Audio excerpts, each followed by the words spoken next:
all here this evening in our hometown to celebrate the achievements of our students.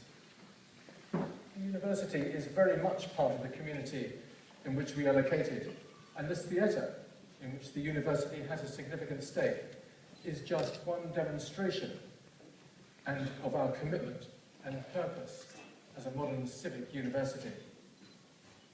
And so welcome to you all, to parents, families and friends whose support has been an essential part of our students' achievements and success.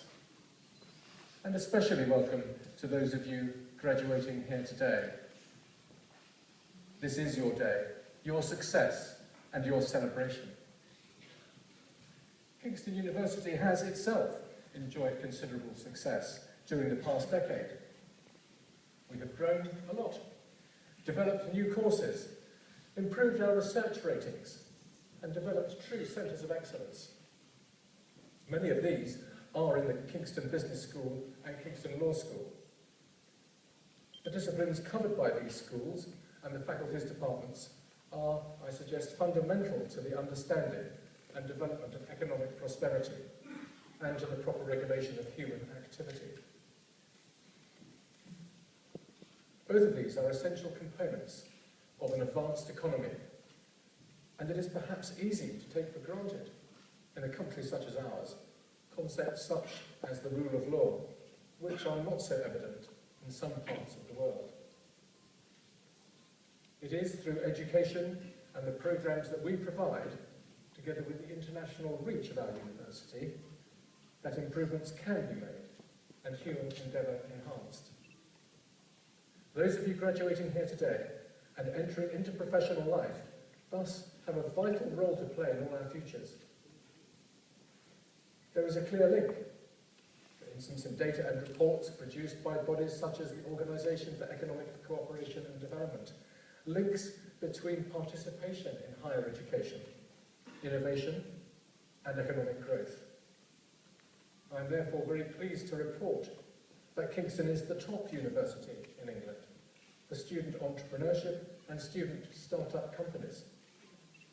We are indeed working for the success of the new economy. Of course, there are challenges, especially with the national and international economic climate. Leaving aside perhaps the difficulties that have been caused by the Eurozone crisis, we in this country are still in quite a fragile position with severe constraints on expenditure. The government's policies for higher education rightly put students at the heart of the system through the choices they exercise and the fees, of course, that they pay.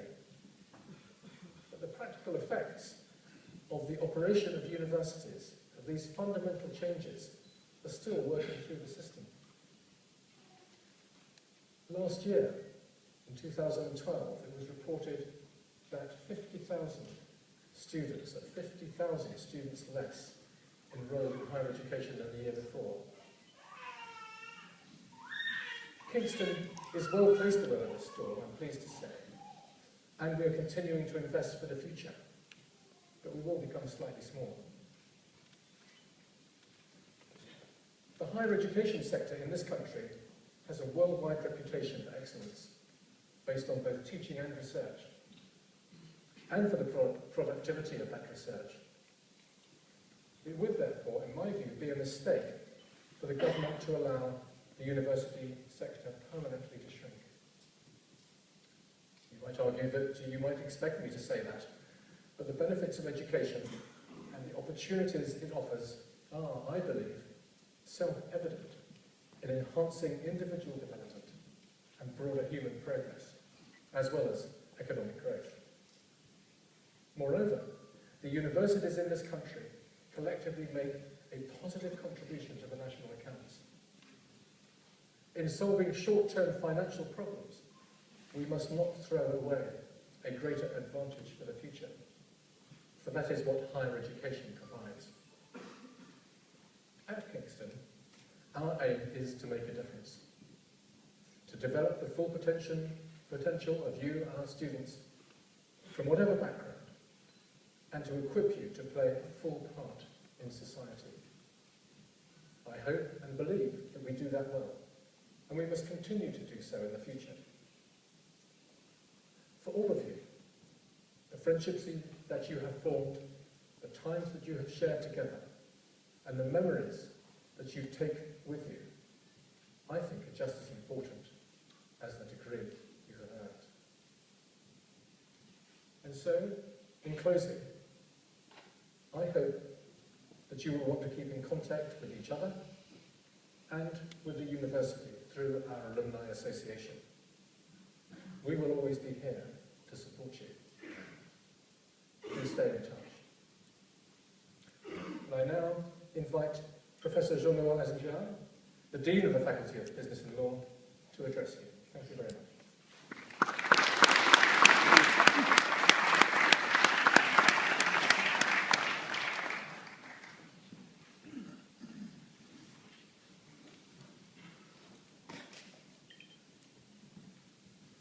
Chancellor, honoured and distinguished guests, graduates of Kingston Business School, ladies and gentlemen. Today is a big day for Kingston Business School as we celebrate the success of our graduates. And I would like to welcome all of you to this graduation ceremony. And of course, a special welcome to those of you wearing the blue line gowns. The reason you are here today, the only reason you are here today, is well known to those of us on this platform.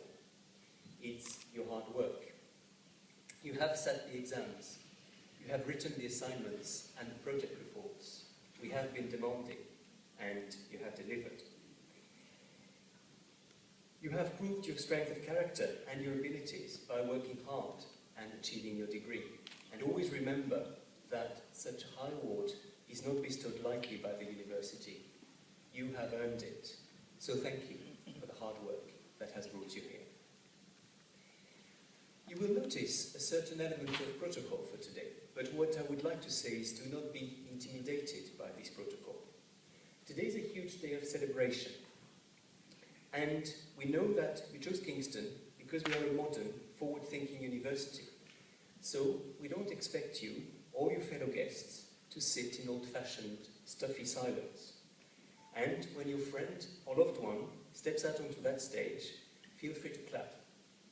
Whistle. Holler if you have to. And, of course, take as many pictures as you'd like. This is your day, and we want you to express yourselves and enjoy it. Be proud, because we're proud of you. One of the most obvious aspects of protocol is perhaps the fact that all our graduates and our academic colleagues are wearing academic gowns. And you may wonder what these gowns signify. Academic dress, as these gowns and hoods are known, can be traced back to the 11th and 12th century, when scholars were clerics subject to church law and discipline, and therefore expected to dress soberly. But for us, academic dress has a more important meaning. It is a way of linking the learners and the teachers together into one community. It's also a way of celebrating with a bit of pomp, and pomp is very much de rigueur today. Not only is it de rigueur, but for those of you that are receiving your degrees, it is indeed very well deserved. And each and every one of you will have faced unique challenges on your journey here. Many have held part-time jobs, some full-time jobs. Some of you have cared for children and relatives during your studies. And for those of you that have had a more traditional full-time student life, even that isn't easy nowadays. Today you are joining a group of alumni that started with the formation of Kingston Business School almost 30 years ago in southwest London. And as a result, Kingston Business School runs some of the longest established business courses in the UK, but also Russia and India, and with academic links in many more countries, including most of Western Europe, the USA, Thailand, Japan, and China. We see our purpose as changing lives, creating and unlocking opportunities through learning and research that influence behavior and professional practice. So on the research front, we collaborate with colleagues and organizations across the world to study and develop new and influential ideas. And this research has been independently assessed as world-leading, internationally excellent, and internationally recognized. in the National Research Assessment Exercise, ranking your school among the most research-led in the UK. Our academics advise civil servants and Parliament on policy. They influence practice in organisations as wide-ranging as the judiciary, retailers, banks, but also charities, hospitals, and small family businesses. Our teaching is widely recognised for its quality, with numerous kite marks and 2 international accreditations. Indeed, Kingston Business School is the first and still was one of only 3 business schools in the world that has received accreditation from AMBA for all its postgraduate management provision, and the first to receive European EPAS accreditation for its undergraduate, postgraduate, and doctoral provision. And indeed, most of you graduating this afternoon, your degrees are recognised by the foremost professional bodies in your field. Behind these kite marks are courses that develop the whole person. We want our graduates not only to be excellent technically in the management disciplines they have studied, we want them to be rounded individuals that can think on their feet. So now, it's up to you, our graduates. A lot of what we have taught you may now be so familiar that it's common sense. You now need to make it common practice, and I'm very confident that you will do just that. In doing so, in turning what you've learned into practice, do not forget some of the other skills you've acquired during your degree, and some of those cannot be measured in academic grades easily. But yet, they are skills that, as Kingston Business School graduates, you should be proud of. One is managing diversity. You have studied among students from over 120 nationalities and from hugely diverse ethnic and social backgrounds. Not only do you now understand more about others that may be different to you, you can do business or work with them. And this is a skill that will stay with you for the rest of your life. Desmond Tutu said, "When you stand out in a crowd, it's only because you're being carried on the shoulders of others." And before I close, I'm sure that you would also need to say a special thank you on behalf of everyone here to the administrative staff and your teachers, whose efforts and organisation have made today possible. So, I'm going to ask my academic colleagues to stand. And for those of you that are graduating today, to thank them in the usual fashion.